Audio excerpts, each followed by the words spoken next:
Yeah, we'd like to welcome to KPFK studios here in North Hollywood, Johnny Achi from Arab Americans for Syria. He's been a consistent guest and updating us on the situation in Syria, which has led to the United States citizens in particular and also in Europe, especially England, rejecting the efforts to bomb Syria directly with direct military intervention. But there's another game being played, and Johnny will give us an update on what's happening in Syria. Hello, Welcome, Dedon. Johnny. Thank you, Dedon. Great to be here again. It's been a while since we've done an update. I do want to talk about two things. We've talked about them years on the show here. We've been coming here for about 4 years. We've mentioned two very important points that the public needs to still hear about, which is number one, the United States aggressive war against Syria. The proxy war that the United States is leading in Syria has become no more a secret. The so-called fight against ISIS today is the biggest joke that the world has ever seen. We have many reasons to believe, and we have actually evidence today that I'm going to present. But number one, ISIS, we see the United States government have entered, or the U.S. Army, have entered Iraq, and in a couple of weeks, and days or weeks, were able to dismantle a 500,000 Iraqi military, Iraqi army that well-trained and well-equipped. They did the same thing in Libya in days. Now, this ISIS, which is not a country, it's taking a coalition of 60 countries to fight ISIS. We've been doing it for 9 months.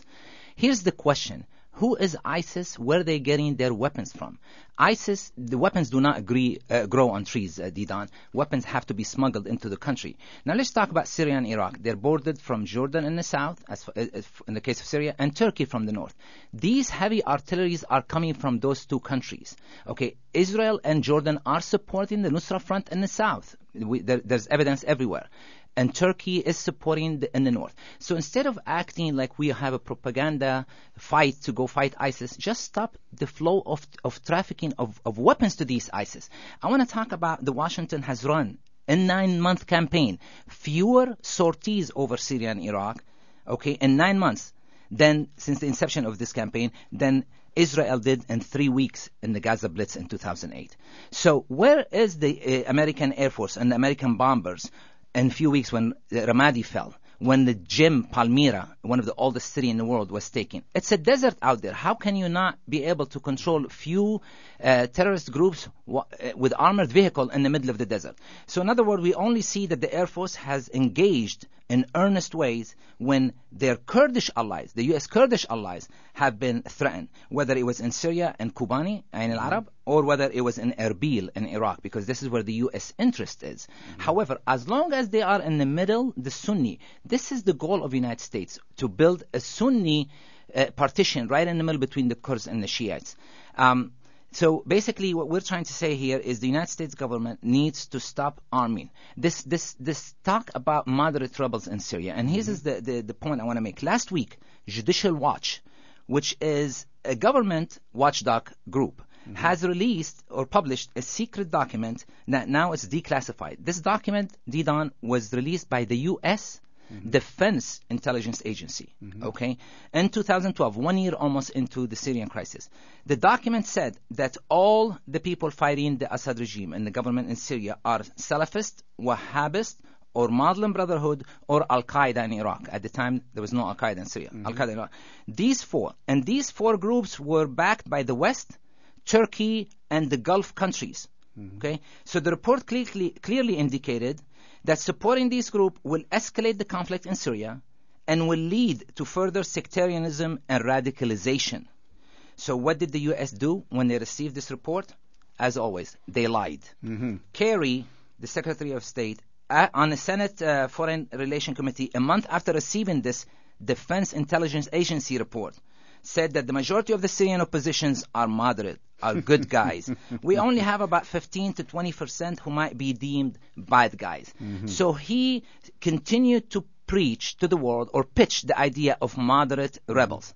We don't have any moderate rebels. The same weapons that the United States today sending to Iraq is to use against the same weapons U.S. sent to Iraq previously. The same thing in the Syrian conflict. The weapons that they smuggled to these supposed to be moderate rebels, the weapons are now in ISIS and Nusra. Either they were sold or they joined the ranks of Nusra. And now we're sending more weapons to fight the same weapons we sent earlier. The idea is keep this ablaze. This is the whole idea. Moderate rebels in Syria, we have moderate opposition. If the United States want to talk to moderate, there's plenty of moderate political opposition in Syria that the U.S. government had vetoed. They wouldn't want to talk to them. They only want to talk to rebels, send them weapons, or talk to expatriates who are sitting in 5-star hotels in Europe and the United States government. So this is very important that we talk about, again, the fabricated storyline of moderate rebels. Okay? No such thing in Syria, and this is what's killing Syria and the Syrian people. So you're saying, in essence, that the proxy war is being fought by these so-called jihadists from all over the world to replace a political solution that's decided by the different formations inside Syria.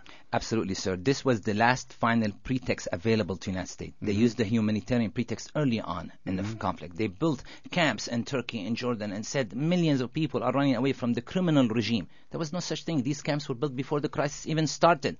These are facts now we're talking about. They're no longer theories. Another pretext they used, the massacres. We've had massacres against women and children. They pointed to the Syrian army. They committed the massacres and convicted the Syrian armies. They closed their embassies in Syria. They wanted to bomb Syria. Luckily for Russia and China that they vetoed 3 different times. Those massacres, now we find out they were all the make of these same terrorists, jihadists, Salafist, Wahhabist ideology. Then they went to the gas. You were there in Syria. We saw the gas fiasco. Supposedly the Syrian army gassed the people in Ghouta. 200, 300 numbers talk about thousands. They wanted to bomb Syria. We find out by Carla Del Ponte, a UN independent investigator, said it was more likely that was done by the rebels. She interviewed people there, and it was done by the rebels. So basically, last pretext is available. Use what Bush used. The global fight on terrorism. That worked for Bush. Let's go fight terrorism. So created ISIS for one reason, to start a no-fly zone in Syria. By invading the Syrian airspace, you can eventually establish a no-fly zone like they did in Libya, like they did in Iraq, and that led to the fall of Libya and Iraq, and they were hoping to do the same in Syria. So ISIS is absolutely this U.S. foot soldiers on the ground in Syria. If they wanted to finish them, they could easily finish them. And one more reminder, Hillary Clinton said it in a U.S. congressional hearing. These people we are fighting today are the same people we funded 20 years ago. And I'm going to quote, she said, we brought the Saudi Arabians with their Wahhabism brand of Islam. This is her own word. So for the people who doesn't know what Wahhabism means, Saudi Arabia, and I'm ashamed as an American to call Saudi Arabia an ally of the United States. Saudi Arabia, the least democratic nation in the world, the least respectful of human rights. Today in Saudi Arabia, more women are jailed for violating driving. If they're caught driving, they're being caught in terrorist courts. So this country that we are calling our best allies in the Middle East is far away from democracy. And so that shows you that money can buy you love and that oil can buy you respect. It's a shame. Saudi Arabia is not only the most radical Islamic state in the world, Dedon, it's also a missionary state. This is the danger. You have to understand. They have preached through their resources, their own resources. They have been able to spread the doctrinism from Pakistan all the way to West Africa. All the way to West Africa through religious schools, through clerics, and through mosques. This is the Wahhabism brand of Islam, is the basis of ISIS. So go to the source. Stop preaching this Wahhabist, Salafist, infidel. Fight the infidel. They're coming to Syria and the tens of thousands to fight us. We are the infidels, Dedon. I'm a Syrian, 7,000 years old. I was there before religions. I am not an infidel. Neither all are my Muslim brother. All the Muslims in Syria are not infidels, but they are in the eyes of Islam, of these Islamist groups. So not just the Christian or the Druze or the Kurds or the Yazidis. No, even the Sufi Islam, which are the majority. You've been to Syria. You've met with Mufti Hassoun. He is a target of this ISIS. So in other words, we do not blame Islam, please. And I just read today there's in Phoenix, there's a big demonstration in front of a mosque. Please, people, don't confuse the two. Islam is a beautiful religion. Quran is as holy as our Bible. There is nothing wrong with Islam. What's wrong is with these Islamist Takfiri groups like the Al Saud family who's preaching the wrong version of Islam. Nowhere in Islam does it say kill the infidel. When Muhammad went into so many cities, he actually protected the Christian and the Jews at that time. Never killed them. Now they are beheading anyone who doesn't believe in their ideology. Where in the world, in what book does it say so? And the United States government is letting it happen under their own watch eyes. You know, it's amazing. When I was in Syria, I met with the head of Abuna, the Pope of the Syrian Orthodox Church, the Christian Church, and in fact, he supported the government of Syria, the present government of Bashar al-Assad, the Ba'athist Party, because there was guarantees that they'd lived with for centuries of religious freedom. But if the United States-backed ISIS forces come to power, they're going to exterminate the Christians. For the Christians, in the listening warnings, it's very important to recognize that your brothers, your spiritual brothers, are under threat by United States-backed ISIS forces.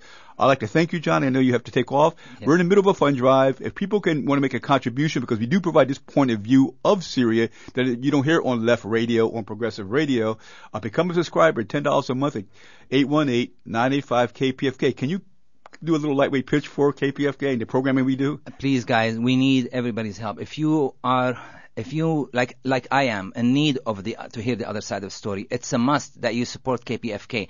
There's a big fight against them. They're trying to shut them down. We need progressive voices. We need to hear just the other side of the story. Please call in and join. Thank you very much. 818-985-KPFK. We thank you, Brother Johnny Achi from Arab Americans for Syria. We will continue to have updates because, once again, we're not getting this point of view from even the left media. We're not getting this point of view, but especially from mainstream media.